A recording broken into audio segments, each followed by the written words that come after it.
Aku hanya memikirkan satu peraturan penting. Kenapa kau lakukan hari ini kalau kau bisa melakukannya besok? Bercanda, bercanda.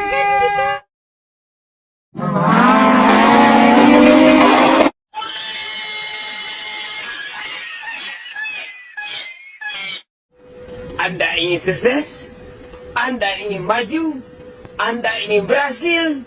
Ya, jangan menyerah. Tekun, giat, semangat.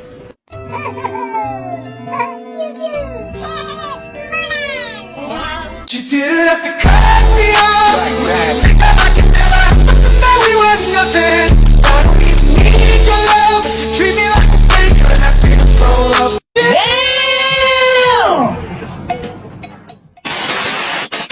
Stop it. Get some help. Oh, hi. Sudah kenal maka tak sayang, sudah kenal kok menghilang. Just kidding, whatever. Underpass, I hope. Oke, daon nih.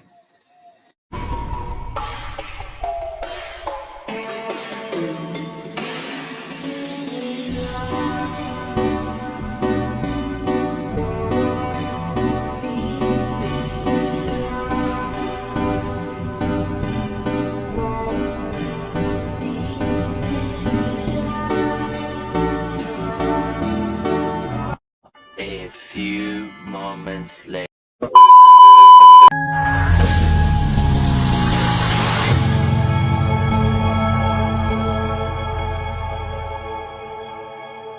Halo, selamat datang. Ada yang bisa saya bantu? Saya di sini ingin berkonsul dengan ibu. Ya. Sebelumnya dengan siapa? Saya Azhara Priya. Kedatangan saya di sini mau menceritakan keluhan saya. Saya ingin berkonseling kepada ibu. Apakah sebelumnya Anda sudah pernah berkonseling? Belum, Bu. Ini pengalaman pertama saya ingin berkonseling. Pengalaman pertama. Jadi belum tahu ya apa itu konseling dan langkah-langkahnya seperti apa. Belum, Bu. Oh iya, tadinya Anda kesini disuruh oleh siapa kalau boleh tahu? Ini kemauan dari diri saya sendiri, Bu. Dari diri sendiri. Ya. Baiklah, di sini saya akan menjelaskan apa itu konseling. Konseling adalah pertemuan empat mata yang dilakukan oleh konselor dan konseling. Di sini saya merupakan konselor dan Anda merupakan konseling. Nah, nanti konseling itu bisa menceritakan semua permasalahan, semua berbagai hal masalah kepada konselor. Nah, nanti kita akan membicarakan atau mencari solusi untuk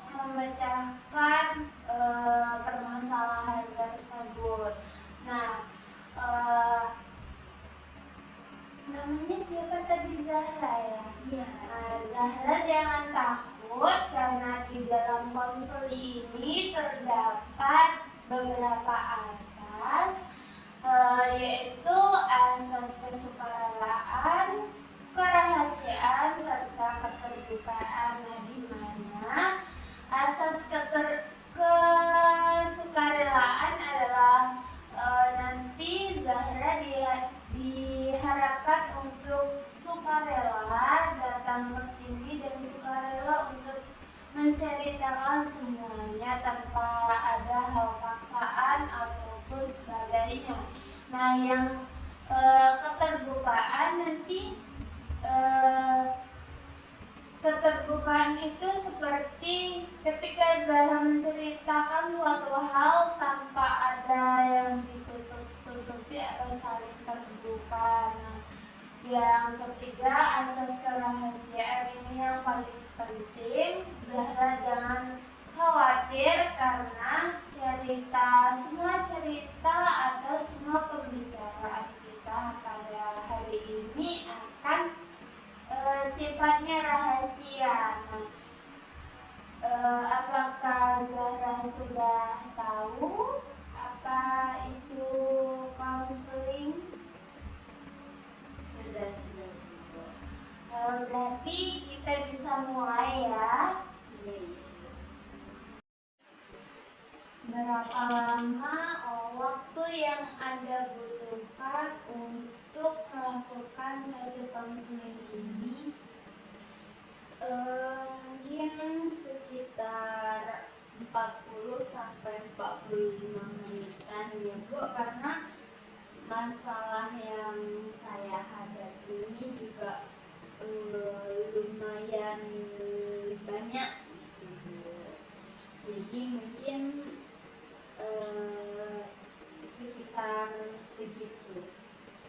Oke, 40 sampai 45 menit atau bisa bahkan lebih ya nantinya.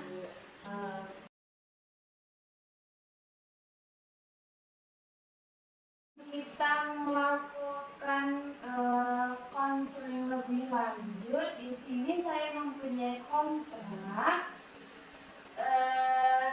Kontrak ini berisikan apakah Anda bersedia jika pada saat konseling saya memvideokannya dan nanti akan ditayangkan. Seperti itu, apakah Anda setuju?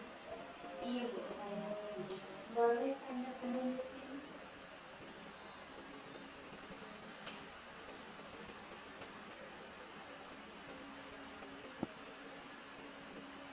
Oke.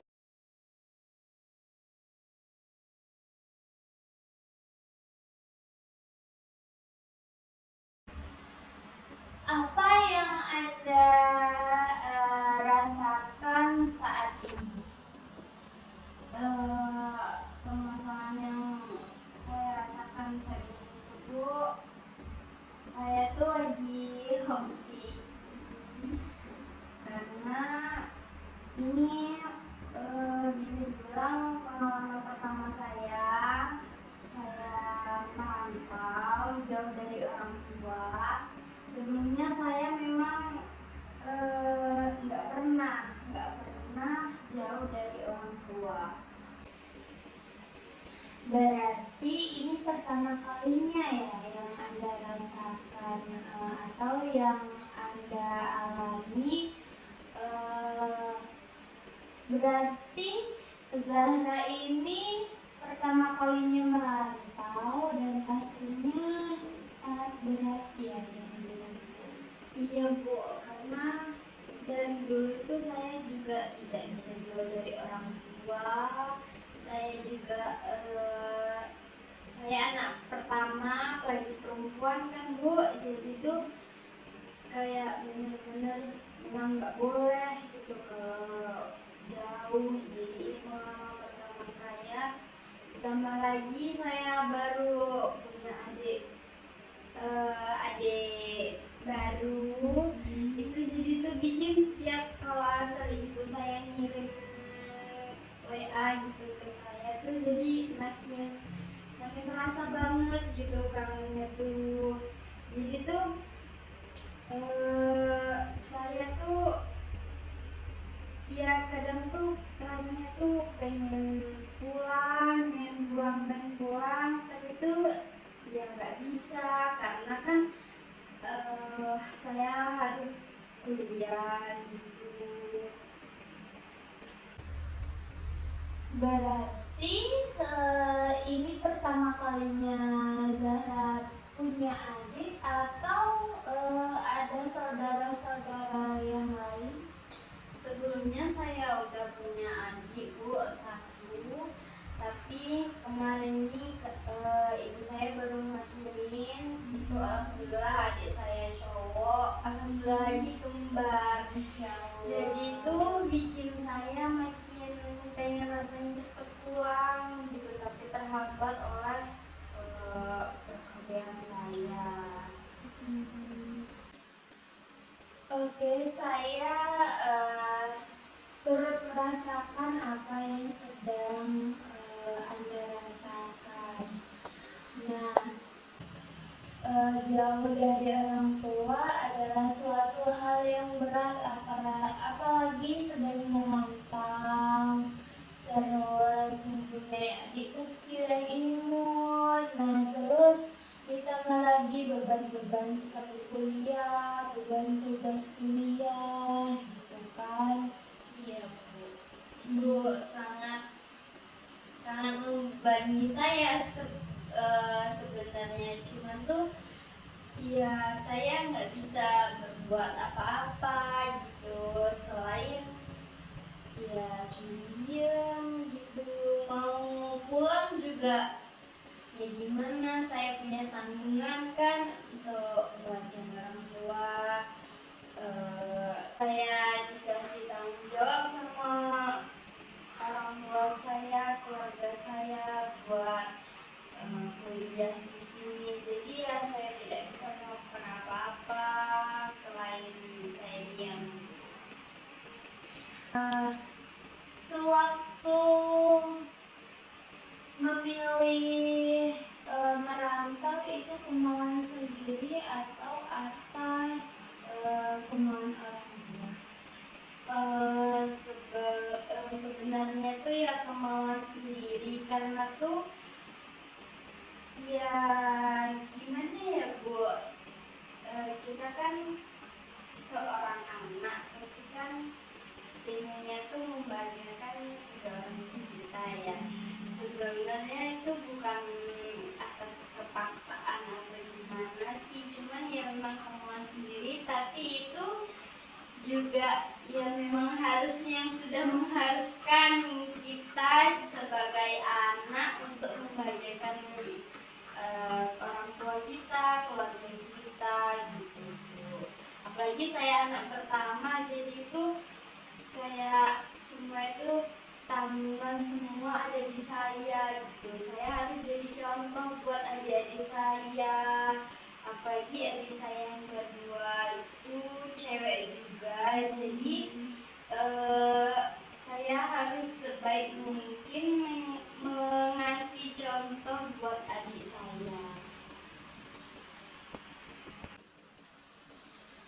Oke, hal apa saja atau upaya yang sudah Anda lakukan ketika homesick itu tiba-tiba datang atau ya seperti itu? Biasanya yang saya lakukan itu kalau saya lagi homesick, yang pertama pastinya menelpon orang tua saya yang di rumah Bu. Jadi itu kan biar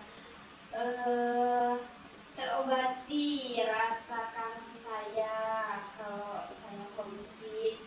Terus saya juga jalan-jalan sama teman-teman saya gitu. Ya sekedar untuk mengefreshkan otak gitu, jadi biar nggak terpikir ke rumah terus, karena kalau dipikir-pikir juga akan menjadi kepikiran gitu kan Bu.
pasti kalau kita lagi kangen ujung-ujungnya nangis kan Bu. Jadi saya menceritakan apa yang saya rasakan pada saat itu kepada ibu saya.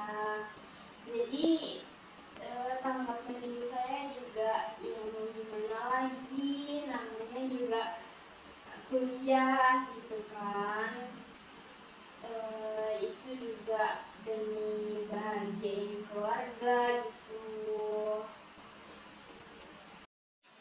Kalau boleh tahu, Anda di sini ngekos sendiri atau ada teman yang satu kos? Saya ngekos berdua sama teman saya gitu. Itu teman pas kenal di sini atau sudah dari SMA? Teman SMA. Jadi temannya itu saya juga belum ada teman buat ngontrak atau ngekos. Jadi dia nanya ke saya, ya dari situlah kita berdua. Tapi karena memang di SMA itu kami juga udah teman dekat dari awal kita masuk, jadi ya udah tahu gimana dia gitu. Jadi ya saya percaya sama dia gitu. Selama ini belum ada problem kan sewaktu ngekos sama temannya, mana tahu itu menjadi salah satu faktor dari homesick yang Anda rasakan. Kalau masalah problem itu mungkin adalah kami problem dikit-dikit ya Bu, mungkin kayak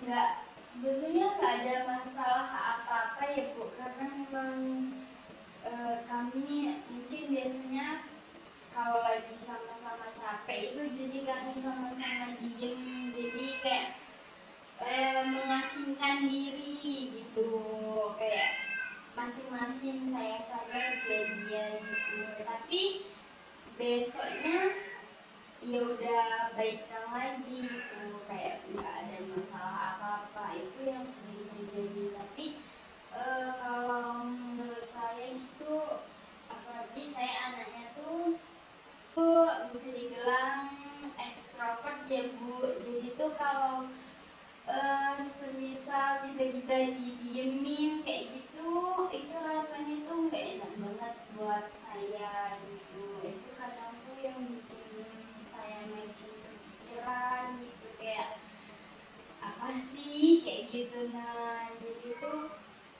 ya kadang tuh mau cerita tapi nggak tahu mau cerita ke siapa gitu kan Bu.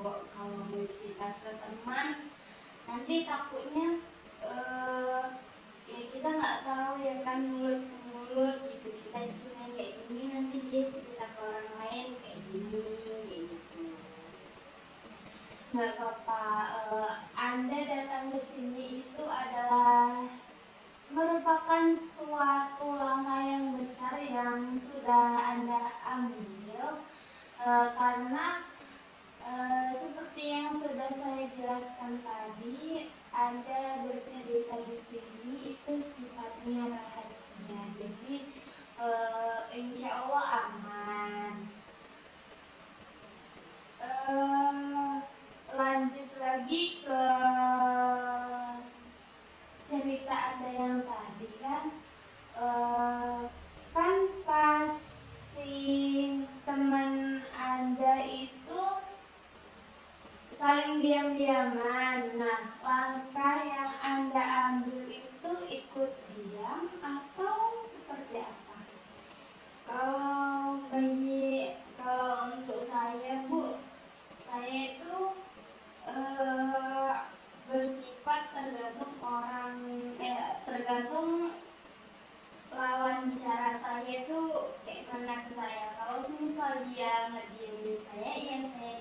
kebalik. Jadi kayak kalau semisal mau excited sendiri itu kan gak enak juga kan Bu. Jadi itu ya kalau semisal dia diem ya saya diem, dia ngomong ya saya ngomong kayak gitu Bu. Karena kayak saya gak enak hati aja gitu kalau semisal saya udah ngomong panjang lebar cerita gini tapi tanggapan dia gak sesuai sama apa yang saya inginkan, itu kan jadi kayak bikin sakit hati gitu kan Bu. Itu berarti Anda sudah mencoba untuk mengajak bicara terlebih dahulu ya kepada temannya. Kalau lagi diem-dieman itu kami nggak ada ngomong sama-sama ngomong tuh nggak ada Bu, memang benar-benar diem gitu kan. Tapi kami juga sering kalau biasanya tuh ada waktu-waktu tertentu buat kami depak berdua, jadi bisa saling cerita apa yang dirasain satu sama lain. Nah, kan Anda sedang merasakan homesick nih. Apakah Anda pernah bercerita kepada temannya ketika merasakan homesick tersebut? Saya sering bercerita kepada teman saya Bu, karena kalau saya ngerasain sendiri itu rasanya tuh nggak enak gitu. Jadi kalau saya ngerasain ini ya kalau bisa teman saya juga ngerasain gitu, apalagi kan sama-sama anak perantauan gitu kan. Jadi ya saya ceritakan apa yang saya rasain kepada teman saya. Kalau boleh tahu, Anda di sini ngekos sendiri atau ada teman yang satu kos? Saya ngekos berdua sama teman saya gitu. Itu teman pas kenal di sini atau sudah dari SMA? Teman SMA. Jadi temannya itu saya juga belum ada teman buat ngontrak atau ngekos. Jadi dia nanya ke saya, ya dari situlah kita berdua. Tapi karena memang di SMA itu kami juga udah teman dekat dari awal kita masuk, jadi ya udah tahu gimana dia gitu. Jadi ya saya percaya sama dia gitu. Selama ini belum ada problem kan sewaktu ngekos sama temannya, mana tahu itu menjadi salah satu faktor dari homesick yang Anda rasakan. Kalau masalah problem itu mungkin adalah kami problem dikit-dikit ya Bu, mungkin kayak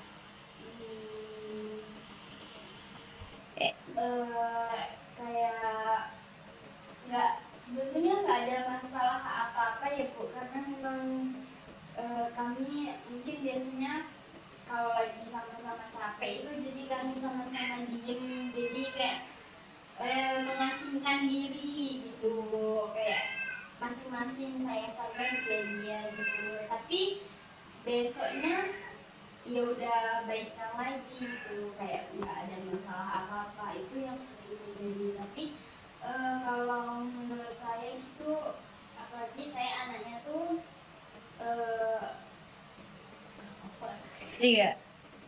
apalagi saya anaknya itu bisa dibilang ekstrovert ya Bu. Jadi tuh kalau semisal tiba-tiba didiemin kayak gitu, itu rasanya tuh nggak enak banget buat saya gitu. Itu kadang tuh yang bikin saya mikir kepikiran gitu, kayak apa sih kayak gitu. Nah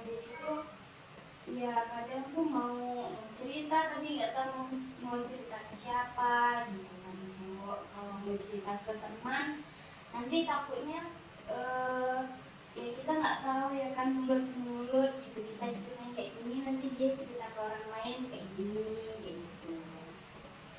Nggak apa-apa, Anda datang ke sini itu adalah merupakan suatu langkah yang besar yang sudah Anda ambil, karena seperti yang sudah saya jelaskan tadi, Anda bercerita di sini itu sifatnya rahasia, jadi insya Allah aman.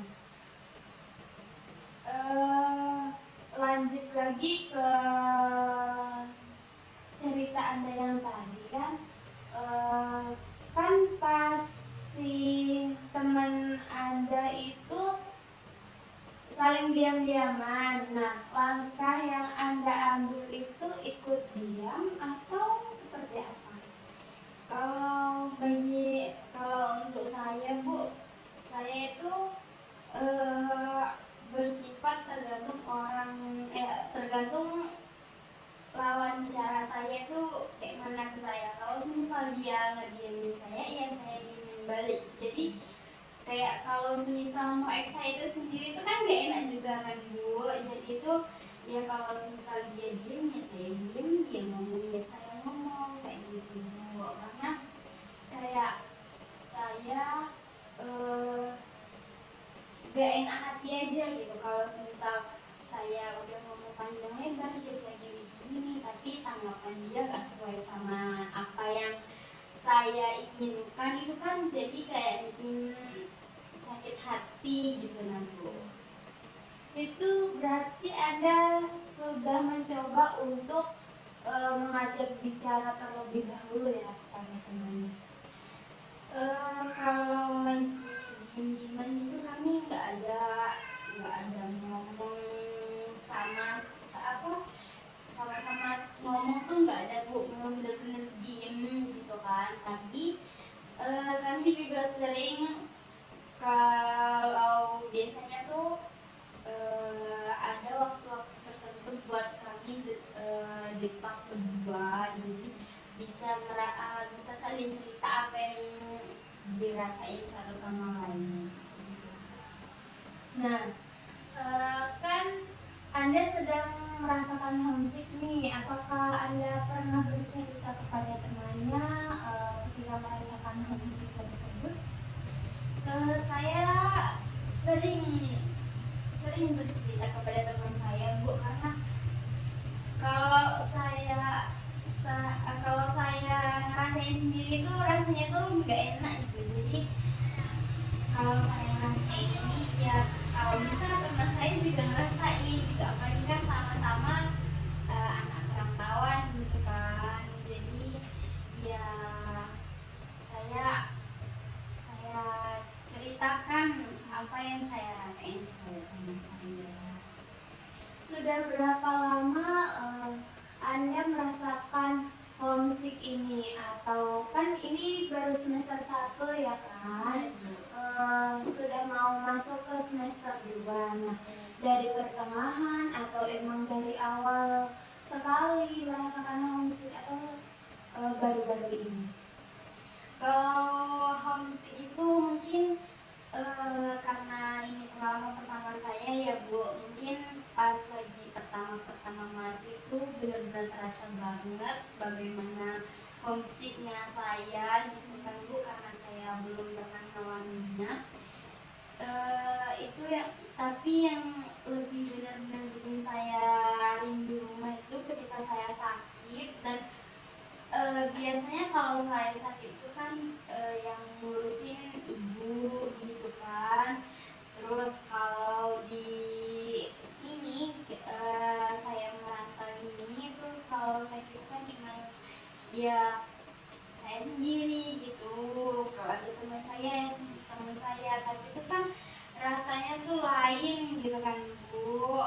Jadi itu yang bikin saya tuh makin rindu banget sama rumah saya gitu. Jadi kayak kalau saya lagi sakit itu benar-benar terasa banget kalau rasanya itu kayak pulang. Bahkan saya pernah sampai itu tengah malam saya nangis, saya nelpon ibu saya bilang, "Bu, saya pengen pulang," sampai kayak gitu Bu, karena saking homesicknya saya gitu. 3. Nah, itu berarti dari segi pertemanan ya.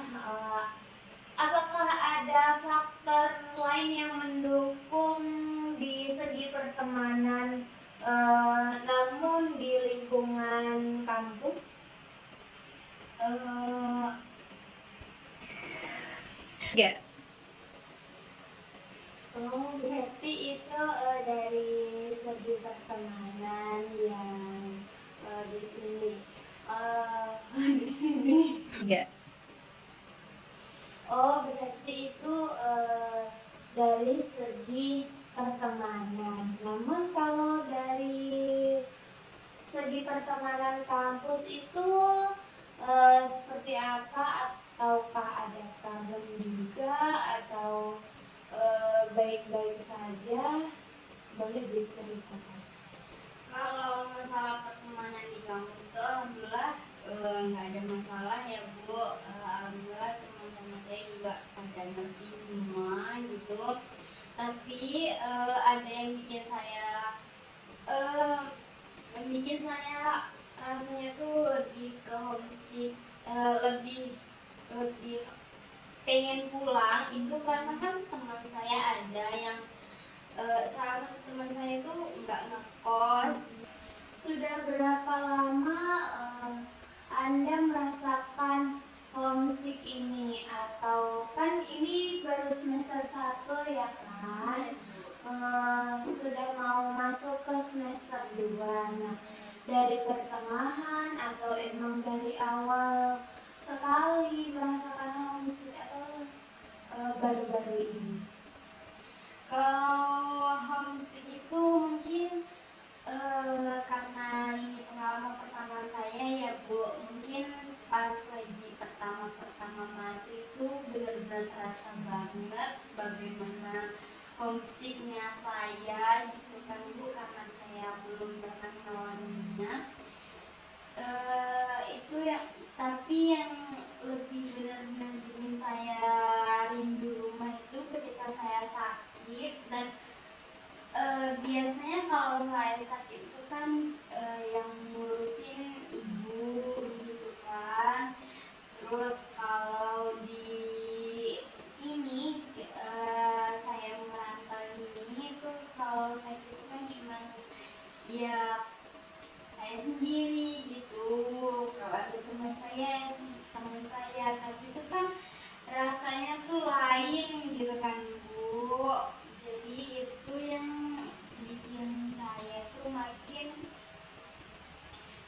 rindu banget sama rumah saya gitu.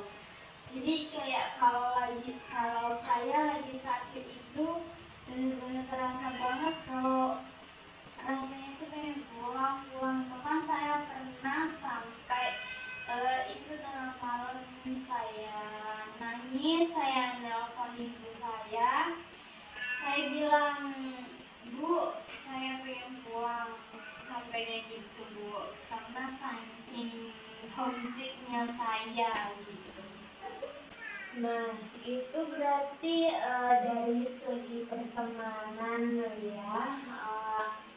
Apakah ada faktor lain yang mendukung di segi pertemanan, namun di lingkungan kampus? Boleh diceritakan. Kalau masalah pertemanan di kampus tuh alhamdulillah nggak ada masalah ya Bu. Alhamdulillah teman-teman saya juga pada ngerti semua gitu.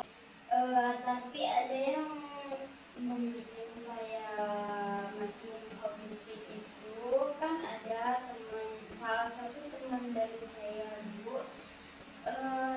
Dia ini nggak tinggal ngekos, dia tinggal sama orang tuanya. Jadi setiap dia ngechat itu selalu bilang kalau makan masakin ibunya gitu kan. Tinggal sama ibunya, sama orang tuanya, itu yang bikin saya tuh makin pengen cepat pulang gitu Bu. Jadi tuh ya makin terasa banget homesicknya gitu. Jadi saya mikir tuh kapan ini berakhir gitu nah Bu. Gitu itu yang membuat saya makin homesick gitu Bu. Saya sangat merasakan apa yang Anda rasakan itu, seperti apa rasanya, pasti sangat berat. Dan ini pertama kalinya kamu merasakan akan hal ini. Kan sebelumnya belum pernah merantau nih. Nah, sebelum ini, apakah pada semester ini, apakah Anda pernah pulang atau emang belum sama sekali pulang ke kampung? Kalau selama semester ini, alhamdulillah saya udah pernah pulang Bu. Jadi itu bisa mengobati rasa homesick saya, rasa kangen saya pada halaman rumah. Itu dari rumah kamu ke kampus itu kalau ditempuh berapa jam atau menit?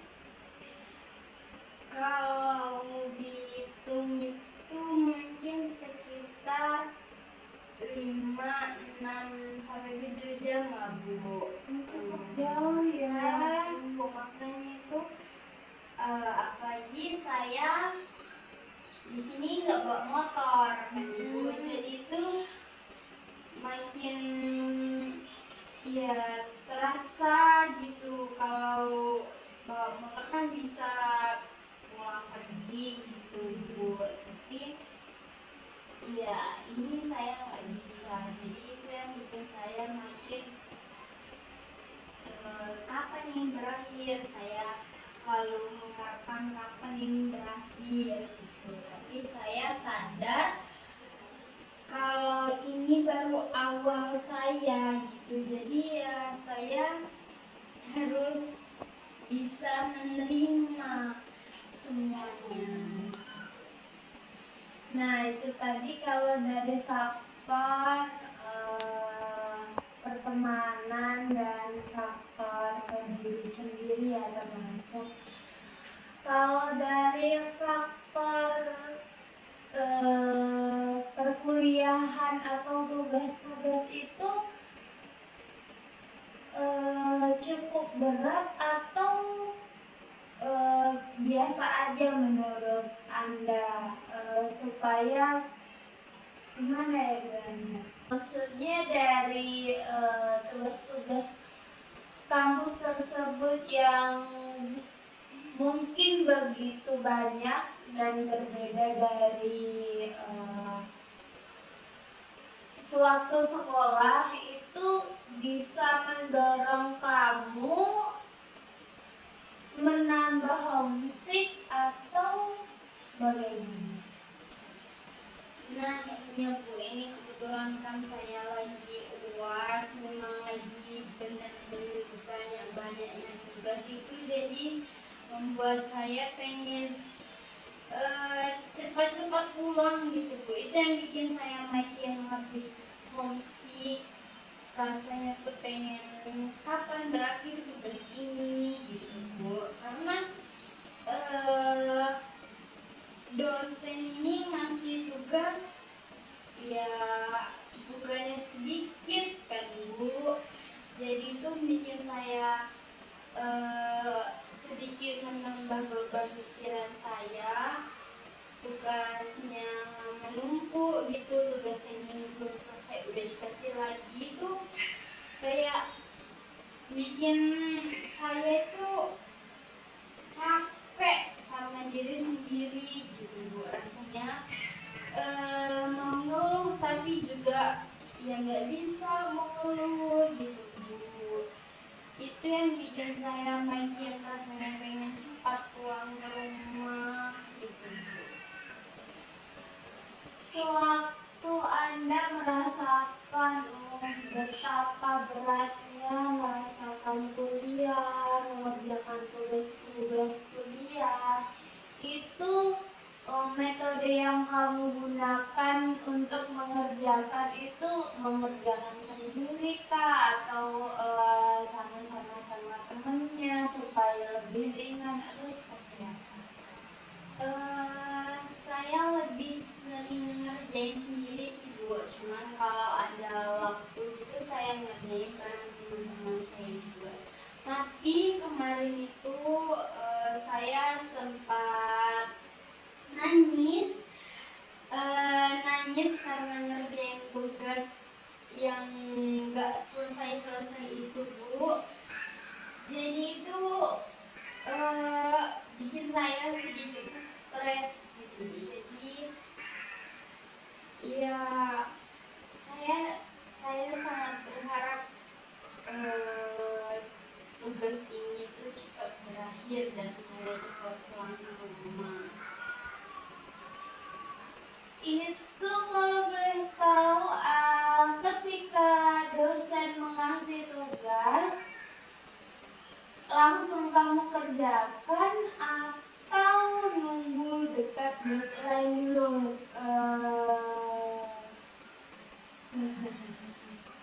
Atau nunggu deadline dekat terlebih dahulu atau seperti apa?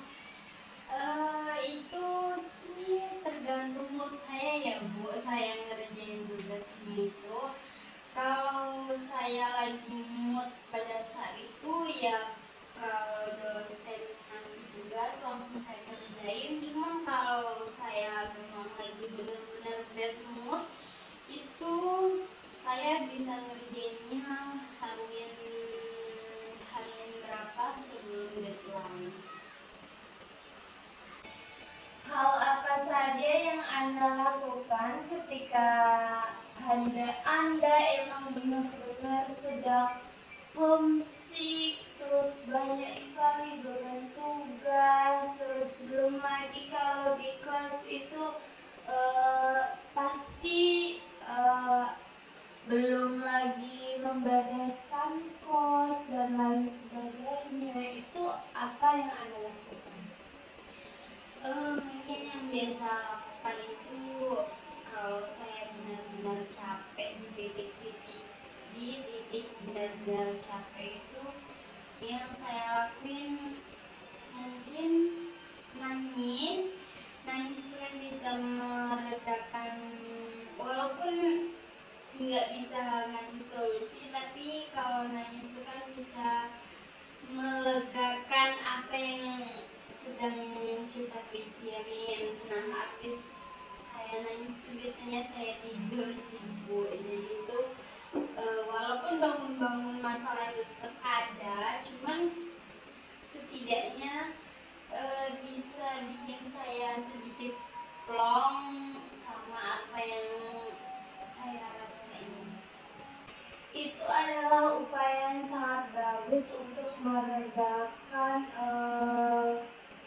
semua permasalahan, walaupun permasalahan itu masih ada, tapi itu bisa meredakan perasaan yang membuat kamu yang mengganjal di pikiran maupun hati kamu.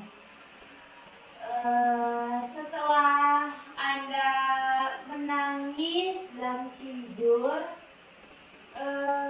bagaimana cara Anda menyikapi dari semua hal-hal atau permasalahan yang sedang alami? Yang saya lakuin ya mau tidak mau saya bereskan masalahnya satu-satu, Bu. Ya, kalau mau saya diemin juga pastinya nggak bakalan selesai kan, Bu. Jadi ya saya selesaiin satu persatu sesuai mood saya gitu.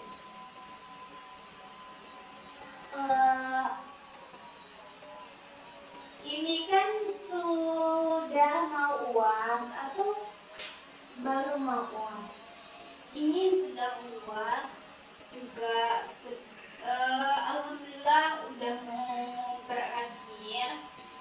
Cuman ya itulah Ibu yang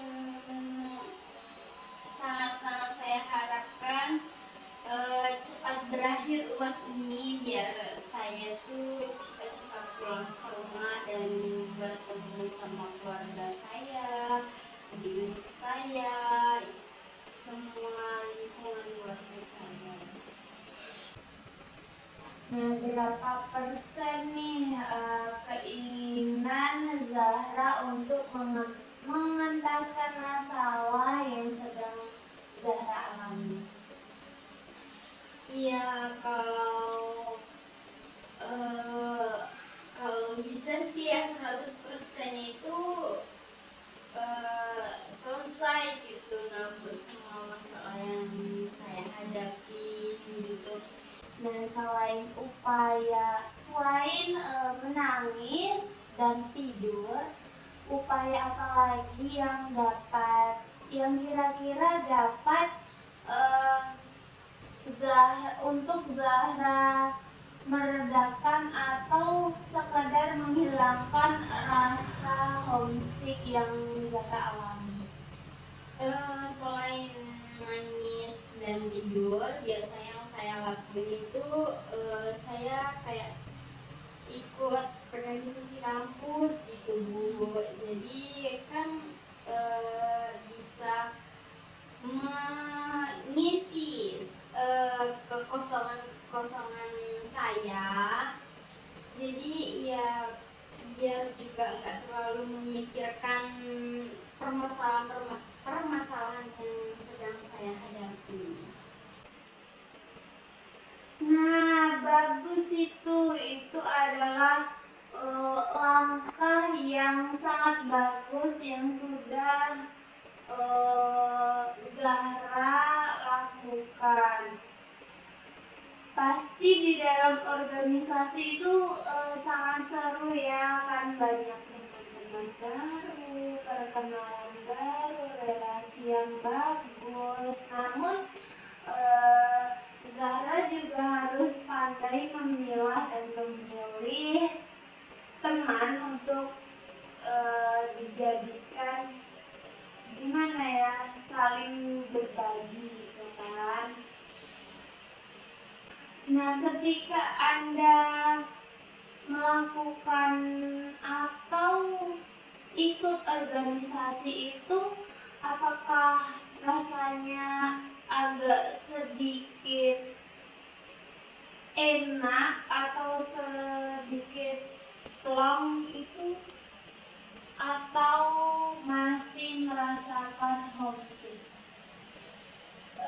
Ketika saya kumpul gitu sama teman-teman itu, saya sedikit merasakan plong sih, Bu, sama apa yang saya rasain. Jadi ketika saya melakukan kesibukan itu, beban pikiran yang saya pikirin itu bisa sedikit terkurang gitu, Bu. Jadi saya tidak terlalu memikirkan masalah-masalah yang sedang saya hadapi. Berarti setelah ini Zahra tahu apa langkah-langkah yang harus Zahra lakukan ketika Zahra mengalami homesick, kan? Iya, Bu, saya sudah tahu. Oke, dari pembicaraan kita tadi yang sudah kita lakukan, berapa keberhasilan proses konseling kita. Kalau menurut saya itu bisa dibilang 8/10 ya Bu, alhamdulillah. Jadi itu saya bisa sedikit hilang gitu Bu, apa yang sedang saya rasain, saya pikirkan dengan saya cerita ke Ibu, karena sebelumnya juga saya belum bisa sepenuhnya percaya gitu sama teman saya kalau mau cerita tentang apa yang sedang saya hadapi. Berarti alhamdulillah berarti konseling kita ini bisa dikatakan berhasil. Nah, apakah boleh kalau saya nantinya meminta progres dari alternatif yang akan Zahra lakukan nanti? Nanti bisa kita saling bertukar WhatsApp untuk Zahra memberikan progres untuk menyelesaikan masalah yang Anda hadapi. Iya Bu, bisa. Oke, nanti ya saya meminta nomor WhatsApp-nya. Mungkin kapan progresnya bisa saya lihat, ataukah seminggu ke depan atau 3 hari ke depan ini? Mungkin bisa seminggu ke depannya Bu, biar saya bisa melakukan progres yang saya lakukan. Oke, berarti mungkin konseling kita pada hari ini akan segera berakhir. Nanti kalau Anda merasakan kurang enak dengan pikiran-pikiran yang sedang dialami, boleh lagi datang ke sini. Datang saja, pintu saya atau pintu ini akan selalu terbuka untuk Anda. Jangan segan bercerita lagi. Terima kasih saya ucapkan, dan hati-hati di jalan ya nanti. Semoga bisa cepat menyelesaikan permasalahan ini. Iya Bu, amin. Terima kasih Ibu sudah mau mendengarkan cerita saya. Iya Bu, amin. Terima kasih Ibu sudah mau mendengarkan keluh kesah saya yang tadinya saya tidak tahu mau cerita ke siapa. Sekarang saya bisa sedikit lebih plong karena saya udah cerita ke Ibu dan Ibu juga sudah memberikan solusi untuk saya. Mungkin cukup itu saja ya Bu. Terima kasih. Saya izin pamit pulang. Ya, hati-hati ya. Jikalau jangan melamun di saat berkendara. Nah, dari penyampaian Anda di sini saya bukan memberikan solusi, namun cuma membimbing Anda untuk menemukan solusi yang dapat Anda ambil tindakannya gitu. Iya Bu, sekali lagi saya ucapkan terima kasih. Sama-sama. Saya Baiklah, di sini saya akan menjelaskan surat yang terdapat dalam video tersebut. Itu adalah surat pernyataan persetujuan kepada klien yang berisikan klien tersebut menyatakan setuju dan bersedia untuk terlibat dan berpartisipasi aktif sebagai peserta konseling individu dari awal sampai akhir proses konseling.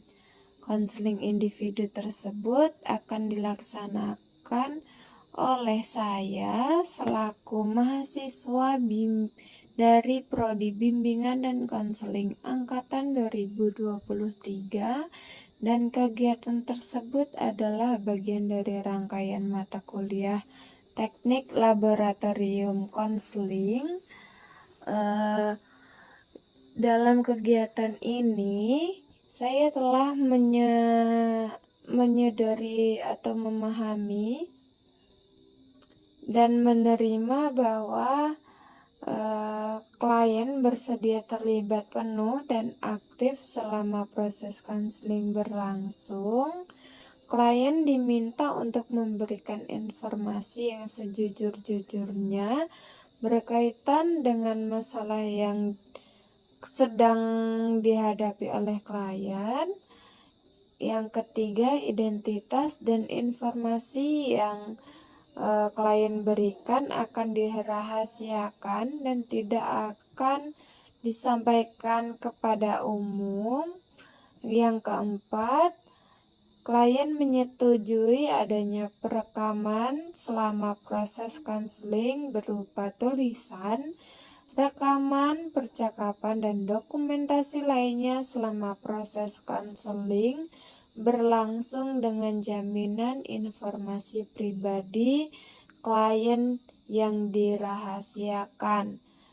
Yang terakhir, guna menunjang kelancaran proses yang akan dilaksanakan, maka segala hal yang terkait dengan waktu dan tempat akan disepakati bersama. Dan di sini klien setuju dalam keadaan sadar dan tidak ada paksaan dari pihak manapun dalam menandatangani surat persetujuan ini, sehingga klien bersedia untuk mengikuti kegiatan konseling individual dari awal sampai selesai.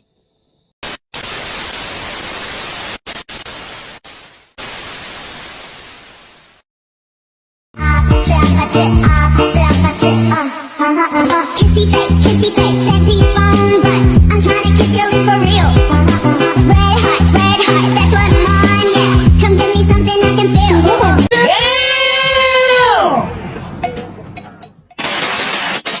Stop it. Get some help.